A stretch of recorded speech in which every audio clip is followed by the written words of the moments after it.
Ni Mena Official muri gahunda y'amakuru agezweho. Ubutegetsi bwa gisirikare muri Burkina Faso burashaka kugarura igihano cy'urupfu mu gitabo cy'ibihano nk'uko byatangajwe na Minisitiri w'Ubutabera ku wa gatanu tariki ya 8 Ugushyingo imbere y'abagize inteko ishinga amategeko y'inzibacyuho mu gihe hemezwaga umushinga w'itegeko rishyiraho igihano cy'imirimo ifitiye igihugu akamaro. Bivuze ko igihano cy'urupfu cyakuweho kuva muri 2018 muri Burkina Faso gishobora gusubiraho vuba cyane. Minisitiri w'Ubutabera wa Burkina Faso Edaso Rodrigue Bayara yabishimangiye ku wa gatandatu itariki ya 8 Ugushyingo 2024 ubwo inteko ishinga amategeko y'inzibacyuho yemezaga umushinga w'itegeko rishyiraho igihano cy'imirimo ifitiye igihugu akamaro. Ikibazo cyo kugarura igihano cy'urupfu muri Burkina Faso cyo kimaze kugibwaho impaka mu buyobozi. Buvuga ko cyane cyane gihindura ahazaza h'amategeko ahana mu kugana mu cyerekezo n'amabwiriza yatanzwe n'umukuru w'igihugu Kapiteni Ibrahim Traoré. Nyamara kuri iki cyiciro nk'uko iyi nkuru dukesha RFI ivuga, nta busobanuro birambuye kubiye mu mushinga watanzwe. Nk'uko amakuru aturuka mu bucamanza abitangaza, ku kugarura igihano cy'urupfu muri iki gihugu bishobora kuba bireba ibyaha by'iterabwoba, ibyaha bijyanye n'ubugambanyi cyangwa gukorera ubutasi ibihugu by'amahanga, hamwe n'ibyaha byerekeranye no guhungabanya umutekano w'igihugu. Igihano cy'urupfu muri Burkina Faso cyakuweho mu mwaka wa 2018 ku butegetsi bwa gisivile bwa Roch-Marc Christian Kabore, ubwo mu rubanza ku iyicwa ry'umunyamakuru Norbert Songo na bagenzi be batatu mu 1998, ubutabera bwa Burkina Faso bwabasabaga ku iyoherezwa rya Frani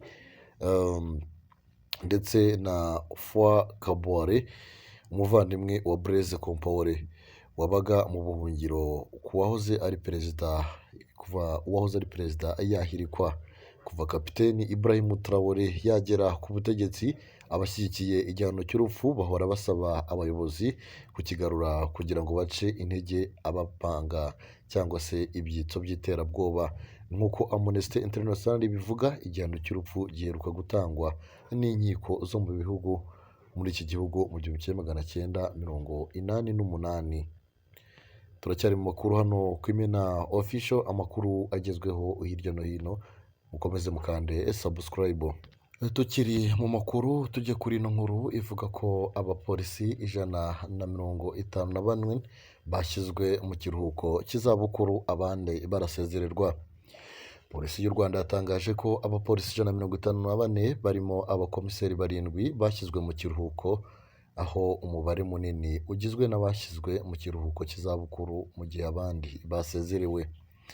Itangazo rya polisi y'u Rwanda yashyize hanze kuri iki cyumweru yavuze ko komiseri bashyizwe mu kiruhuko cy'izabukuru barimo SP Denis Basabose, SSP Celestin Twahirwa, SSP Elias Mwesige, SSB Eugene Mushayija na SSB Tom Umurangira, SSP David Rukika na SSP Michel Bayingana. Abandi bashyizwe mu kiruhuko cy'izabukuru barimo ba ofisiye bakuru 15 n'abaofisiye bato 22, abapolisi bato 96. Uretse abashyizwe mu kiruhuko cy'izabukuru, hanasezerewe abapolisi 13 ku mpamvu z'uburwayi n'umwe wasezerewe ku mpamvu zindi zitandukanye. Ni amakuru hano ku Mena Official, nizera ko wakanze subscribe dukomeje kubana. Reka twerekeze kuri ino nkuru ivuga ko hashyizweho amabwiriza mashya ku banyeshuri b'abanyamahanga biga mu Rwanda. Inama nkuru y'amashuri makuru HEC yashyizeho amabwiriza mashya agamije gufasha abanyeshuri b'abanyamahanga biga mu Rwanda kugira ngo bibohore kwiga nta nkomyi. HEC yashyizeho aya mabwiriza kugira ngo abanyeshuri b'abanyamahanga biga mu Rwanda bafashwe kwisanga mu mibereho y'Abanyarwanda. Umuyobozi mukuru wa HEC Rose Mukankomeje yavuze ko aya mabwiriza aje korohereza abanyeshuri bo mu mahanga kubona ubufasha ku buryo bworoshye. Ati icy'ingenzi kiri muri aya mabwiriza ni uko amashuri makuru yose asabwa kugira ibiro byihariye bifasha abanyeshuri, bikabafasha ku bijyanye n'ubuyobozi, kubamenyereza no kubaha hafi mu masomo yabo ya buri munsi. By'umwihariko kandi abayobozi bagomba kumenya ko aba banyeshuri bafite ubushobozi bwo kwishyura amafaranga y'ishuri, icumbi, ubuvuzi n'ibindi bikoresho bitandukanye kugira ngo babashe kwiga neza nta nkomyi. Abanyeshuri b'abanyamahanga biga mu Rwanda bavuye ku 1400 muri 2017, ubu bakaba bageze ku 9,009 ku banyeshuri b'abanyamahanga biga mu Rwanda. Turacyari mu makuru ari kugenda avugwa, reka dusimbukire kuri ino nkuru ya muri Leta Zunze Ubumwe za Amerika, aho inkuru igira iti Biden agiye kwakira Trump muri White House. Ibiro by'umukuru w'igihugu muri Leta Zunze Ubumwe za Amerika, White House, byatangaje ko mu cyumweru gitaha Perezida Joe Biden azakira Donald Trump uherutse gutsinda amatora y'umukuru w'igihugu. Amakuru dukesha France 24 avuga ko ibiganiro bizahuza Biden na Trump bizaba kuwa gatatu tariki ya 13 Ugushyingo 2024. Aba bombi bagiye guhura nyuma y'iminsi mike Biden yemeye ko Trump yatsinze amatora bidasubirwaho ndetse amwizeza guherekeranya ubufasha mu mahoro. Trump agiye guhura na Biden mu gihe yatangiye gushyiraho bamwe mu bazamufasha inshingano mu gihe azaba ageze ku butegetsi. Kugeza ubu yatangaje ko Susie Wiles ari ukuriye ibikorwa bye byo kwiyamamaza ari we uzaba umuyobozi w'ibiro by'umukuru w'igihugu. Trump yegukanye amatora y'umukuru w'igihugu nyuma yo gutsinda Kamala Harris wari uhagarariye ishyaka ry'abademokarate. Uyu mugore yatorewe guhagararira iri shyaka nyuma y'uko byemejwe ko Biden atazongera kwiyamamaza kubera ibibazo byo mu burwayi. Turacyari mu makuru hano ku Imena Official, ariko turimo turagenda tugana ku musozo. Nizera ko amakuru twabagejejeho yakomeje kugenda abagwa neza mu by'ukuri. Ubwo rero munyemerere tugane ku musozo w'aya makuru, tugende tubashakire izindi nkuru zigezweho. Ariko mbere yuko tuva muri studio, reka tubabwire ino nkuru nayo tubonye kano kanya ikimara gusohoka. Ni inkuru ivuga ko Kigali ishyaka PL ryatangiye guhugura abayoboke mu kwihangira imirimo. Ubuyobozi bw'ishyaka riharanira ukwishyira ukizana PL bwatangaje ko muri gahunda ya politiki yaryo harimo gufasha abayoboke baryo kumenya kwihangira imirimo no kubyaza umusaruro amahirwe y'ubucuruzi aboneka mu Rwanda no muri Afurika. Gahunda y'igihugu y'imyaka 5 yo kwihutisha iterambere iteganya ko hazahangwa imirimo irenga 1025, ndetse buri mwaka bazajya bahangwa imirimo 150. Umuyobozi mukuru w'ishyaka PL Senateri Mukabalisa Donatille ubwo yatangizaga amahugurwa yagenewe abayoboke b'ishyaka mu mujyi wa Kigali agamije kubafasha gutangira kwihangira imirimo, bakiteza imbere ndetse bakanateza imbere igihugu.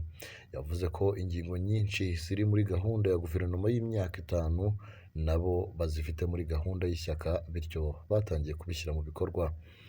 Ati ibintu byo kwikorera ni ingenzi, uruhare rw'abikorera muri gahunda zitandukanye z'igihugu cyacu ni ingenzi. Niyo mpamvu dushyigikira abayoboke bacu n'abanyarwanda muri rusange ko abantu bakwiye gukora, guhanga udushya, kubyaza umusaruro amahirwe igihugu cyacu kiduha kugira ngo tubashe kwiteza imbere, duteze imiryango yacu imbere, duteze igihugu cyacu imbere.